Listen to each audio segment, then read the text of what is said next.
Good day, students. Welcome to this session, which will be our last lecture of the semester for the Introduction to Public Health class. Today, we are going to address the issue of systems thinking and how this is an important concept in application to public health in anticipation of detail regarding public health systems that is discussed in an ongoing course in the public health major program. So today we'll talk about how systems thinking differs from reductionist thinking. We'll talk a little bit about systems, their characteristics, how to do systems analysis, just touch on that briefly, explain the meaning of interactions between factors in a system, talk about these other points, bottlenecks and leverage, think about the uses of systems thinking in public health, and then we'll conclude with the discussion briefly about the One Health concept. So this slide shows the critical distinction between systems thinking and what has typically been the strategic thinking in public health, which has been reductionist thinking. Reductionist thinking looks at one variable or one factor at a time, whereas systems thinking tries to take into account multiple factors or, from your epidemiology, confounding factors or determinants, whatever word you want to use, and how they work together as part of an overall system or whole effect. Now, we still use thinking and data from reductionist thinking, but we go beyond that to really look at multiple factors at one time. Now, this is a definition of a system, an interacting group of items forming a unified whole.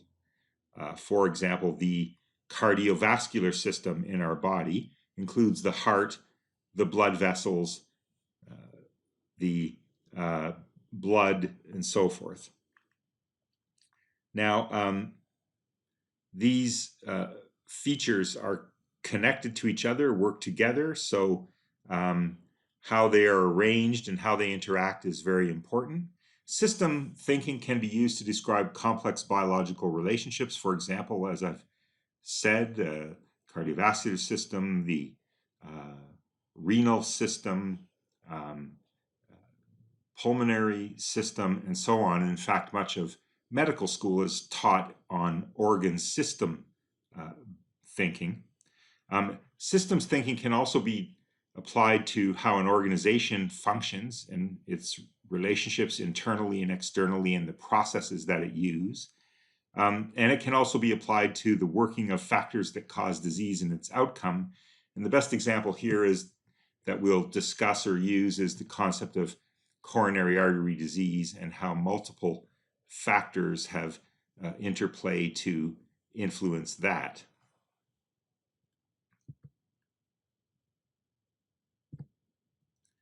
So when we want to analyze a system, there are several steps that are undertaken in this analysis. The first is to identify the key features or influences, key influences or interventions on the outcome. For example, what are the factors that influence the outcome of heart attack? We want to explore and understand the relative strength of each of these factors, and we, in the concept of diseases or public health problems, we get that from epidemiologic studies, for example. And then we identify how they interact with each other.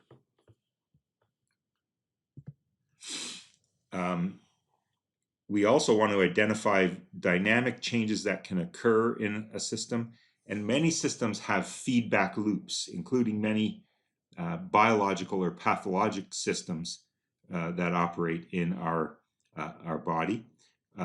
Bottlenecks can influence the effectiveness of the system's working, so we want to notice that. For example, the interstate highway system, and we have bottlenecks now on the Broadway extension when it comes up to the I-44 exchange. There are other bottlenecks that are obvious when you see the cars piling up, and that's an example of how a system is influenced by a bottleneck. And then we want to look for leverage points where there are opportunities to really improve the health outcomes. Where in a health system or in a hospital system can we act, for example, to really improve patient outcome? So again, steps and their meaning in system analysis: find the influences or the factors that are thought to affect or influence the probability of an outcome, whether this is in a particular disease or condition or in a health system or a community regarding a community health. This can be applied to a broad range of problems. We then want to estimate the relative strength of these different influences. We want to examine the interaction between factors, because sometimes when two factors come together, their impact is more than just the simple additive result of the two, but they may interact and create a multiplicative, larger influence on the outcome. Look for feedback loops that influence or decrease the impact of other factors. And again, in our bodies, in our physiology, there are many examples of different biochemical feedback loops, for example, that are operating all the time. Bottlenecks and leverage points have to be identified to analyze how the system is functioning. And so let's apply this to coronary artery disease, the condition of coronary artery disease. Here's table 14.1 from your book. The factors or determinants that are thought to affect the probability of a heart attack or a death from coronary artery disease include cholesterol, high low-density lipoprotein, LDL cholesterol, cigarette smoking, obesity, etc. And then we have here interventions which can also influence these factors. For example, taxation of cigarettes leads to reduced smoking among younger people, smoking cessation programs, etc. Now, what about the strength of these different influences? In the case of coronary artery disease, which is the basis for heart attack and stroke in many patients, the narrowing of the arteries of the heart, these factors have moderate strength with relative risks between 2 and 4. Cigarettes is a very strong factor, which we've discussed before in terms of its relative risk for developing cardiovascular disease and bad outcomes. Now, what about the interaction between factors? Do some of these factors occur together and influence the health outcome? Well, in the case of coronary artery disease, we have something called the metabolic syndrome, which is defined as people who have high blood pressure, high cholesterol, and high blood glucose together, not necessarily yet meeting the criteria of diabetes. So this is an important problem. These people do have increased risk of cardiovascular events. They also show us the example of radon and asbestos. Both can influence lung cancer in addition to smoking, and those are multiplied or much more risky. Feedback loops with regard to heart disease and cardiovascular disease. Exercise can help to lead to weight loss. Weight loss is very important in helping to reduce blood sugar in diabetes and blood pressure also. So weight loss will influence those three features in the metabolic syndrome as well: cholesterol, blood pressure, and glucose.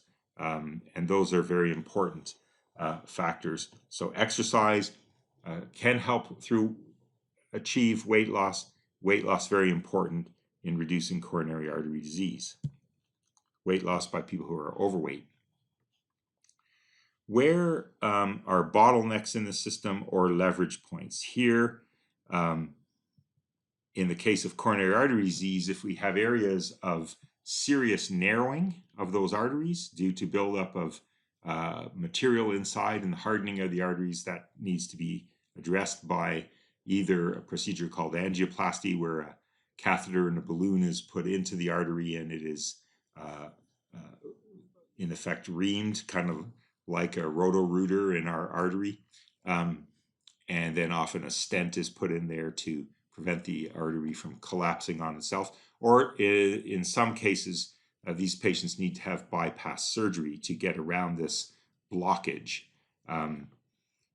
In the case of leverage points, we can get people with established coronary disease, even if we're doing other things, interventions and medications, to also add exercise, which levers their effect. In my own area of research involving blood clots, about 45 to 60% of all patients who develop blood clots in the legs and lungs have a history of being in the hospital in the last 3 months. So hospital can be used as a point where we can identify people at risk and deliver prevention to them. And this is a leverage point. The admission to hospital is a leverage point where we can identify people at risk and implement an intervention. Now, the systems thinking and systems analysis can really be applied very nicely to the topic of motor vehicle collisions, crashes, and deaths from motor vehicle crashes. And this indeed has been done by the National Highway Traffic Safety Association, or the NHTSA administration. I mean, it's National Highway Traffic Safety Administration, NHTSA, abbreviated as NHTSA. And they have very much over the years applied an engineering systems approach to analyzing the causes and determinants of motor vehicle crashes. And here, this one shows just a very simple systems diagram of motor vehicle collision. Speeding has a very positive influence on increasing these collisions or crashes. Texting while driving, also a positive influence, not as severe as speeding.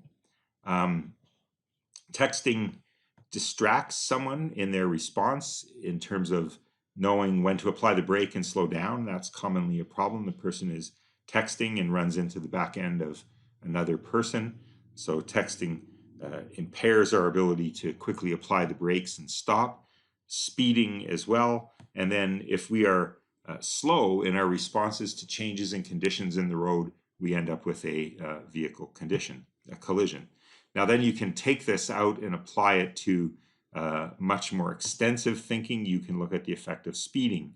You can look at the effect of road safety technologies.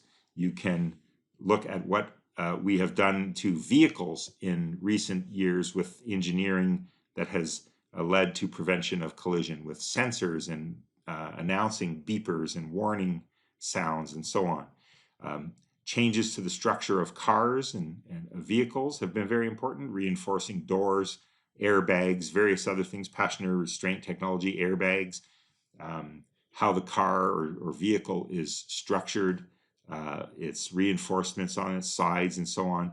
Emergency response system is very important. We have really advanced trauma care systems, and those influence death and disability.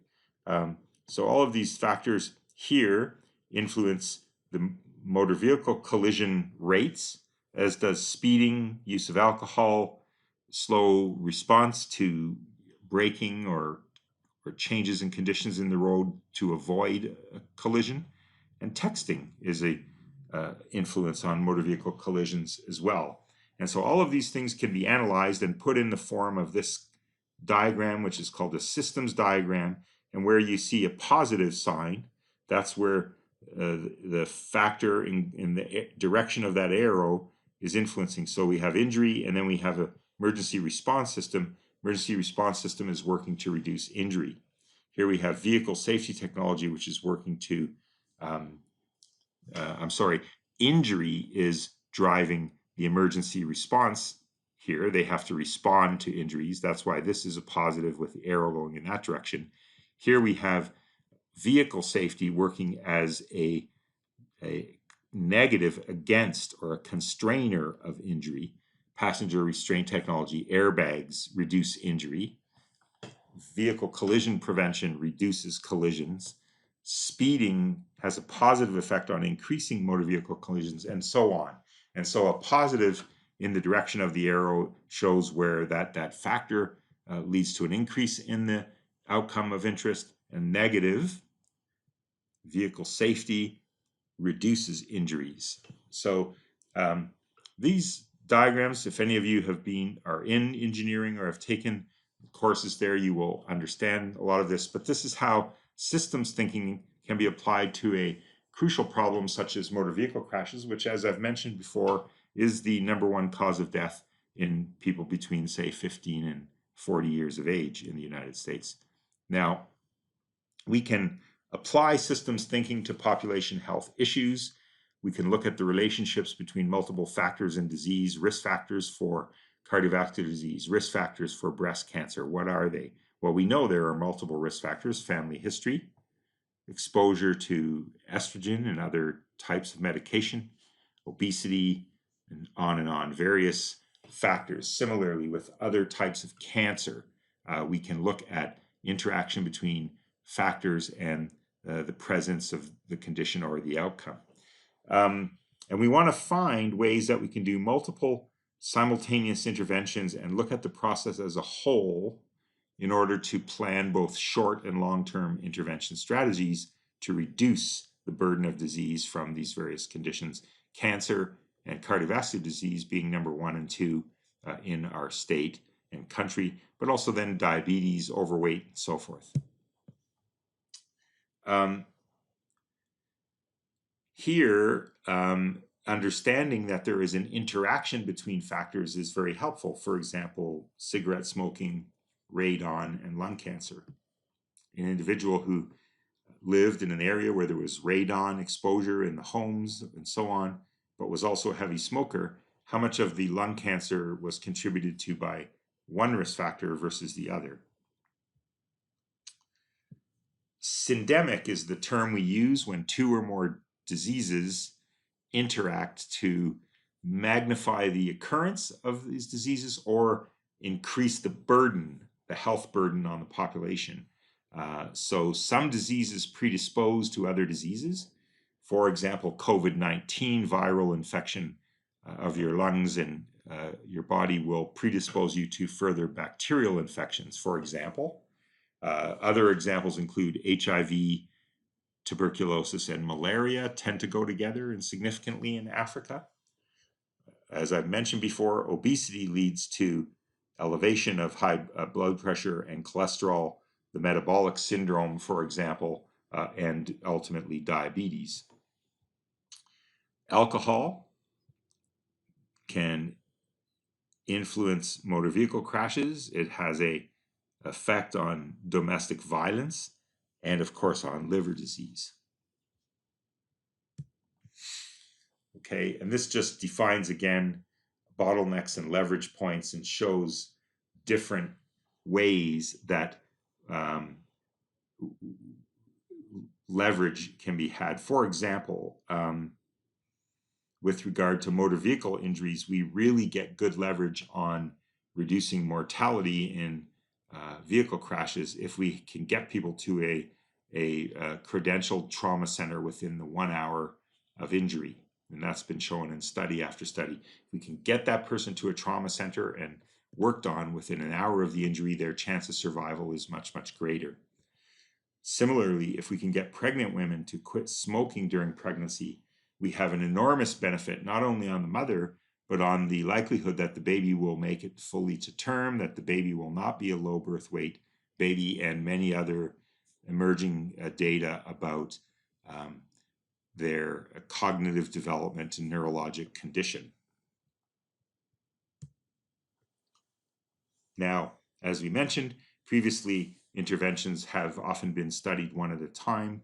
Now we want to try and do this in a coordinated strategy to create a highly effective public health intervention. So, for example, with cardiovascular disease in Oklahoma, we want to have a coordinated plan where we look at the effect of multiple factors and intervene together. What can we do to reduce blood pressure, both non-pharmaceutical in the community, but also pharmaceutical with treatments? What can we do? And the example that we have discussed was the barbershops and African-American men and screening and applying treatment to them? What can we do, for example, to reduce diabetes and to prevent the metabolic syndrome, to prevent elevated cholesterol and deal with it? All of these things are examples of how we might look at these interventions. Finally, then, I just want to talk a minute about the health in all policies. And this is a very important emerging concept, which is that if we look across our society in the various government agencies and or areas of policy making, we historically have tended to be very siloed in our efforts. The Department of Transportation would develop their policy regarding traffic and roads and driving and other things. The Department of Education would develop their policy. The planning for the city often didn't bring people together, so maybe they didn't think about sidewalks and other plans or thought of those in a different way. And what we're saying with health in all policies is almost every policy we do in our community and in our society will influence health, whether that's about education, whether that's about transportation or housing, or where grocery stores are placed, or taxation, policies related to tobacco, for example, and on and on and on.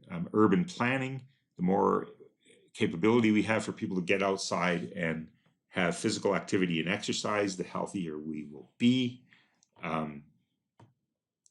Obviously, now we need to be thinking about social distance between individuals. And when we look at the planning, it's very unlikely people said, well, we better think of this because a pandemic might hit one day. But the point is that how we build our buildings, the built environment, how we structure our roads and transportation, housing, the policies we have about housing, about rent payment, about various other policies in our society very much do influence the health of our population, and often they influence adversely the health of the lowest income, lowest socioeconomic status or vulnerable population. So we want to be really cognizant of helping our community and everyone in our community to understand basic concepts of public health. And I think it's valuable that people who are not necessarily in public health major programs, say who are in engineering, who are in urban planning, who may be in other areas like transportation, like nonprofit management, and on, that if they have some core understanding of public health and population health and how determinants like the social determinants influence our population health, we can take this into account when policies are designed and implemented so we don't have unintended consequences. And so, for example, we talked about food safety and the supply chain, and I told you that many companies now depend on a very similar, if not identical, supply chain for the lettuce they obtain and sell or incorporate into their prepackaged salads or use at a restaurant and so on. And if our suppliers are so narrow and the same or across a range, then problems with that supply chain can lead to serious health consequences such as foodborne illness outbreaks. And we're seeing that, of course, now with the COVID-19, as America had a supply chain that was so dependent on China that we are in serious trouble with respect to supplies that are needed to manage this COVID-19 pandemic. And that discussion goes on and on. The supply chain, if too narrow and depending on singular entities, really creates a vulnerability to a choke point or a bottleneck that can't be fixed.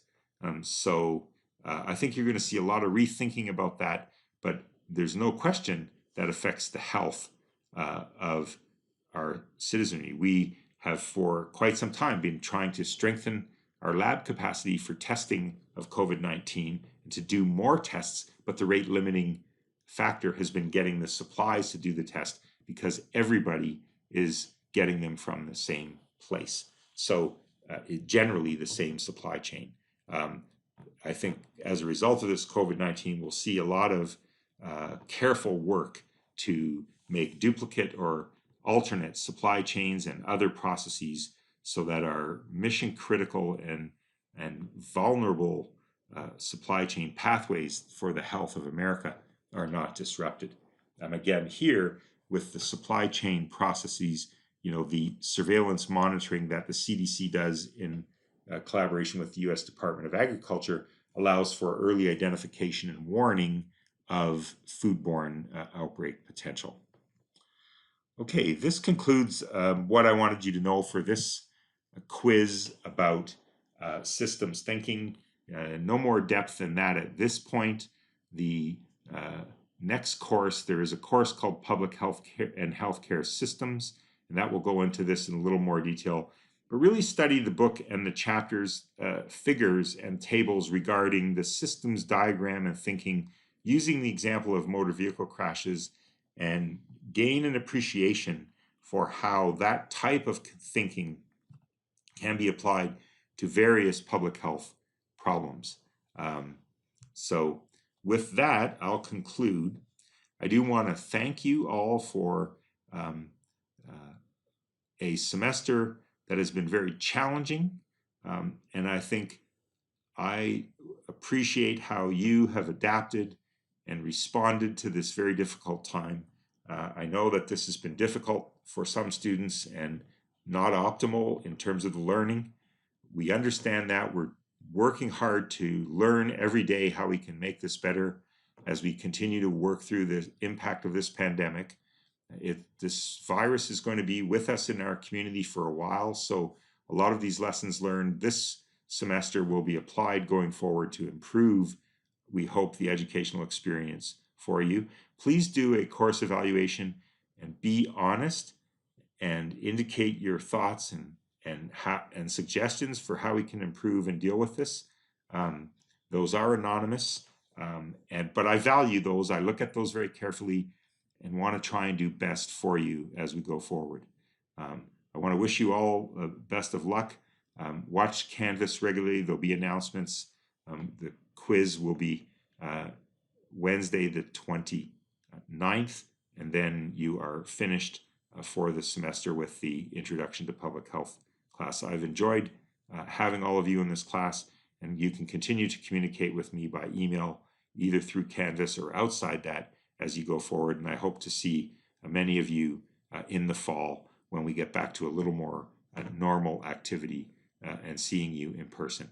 Thank you very much, and I wish you the best. Have a great summer.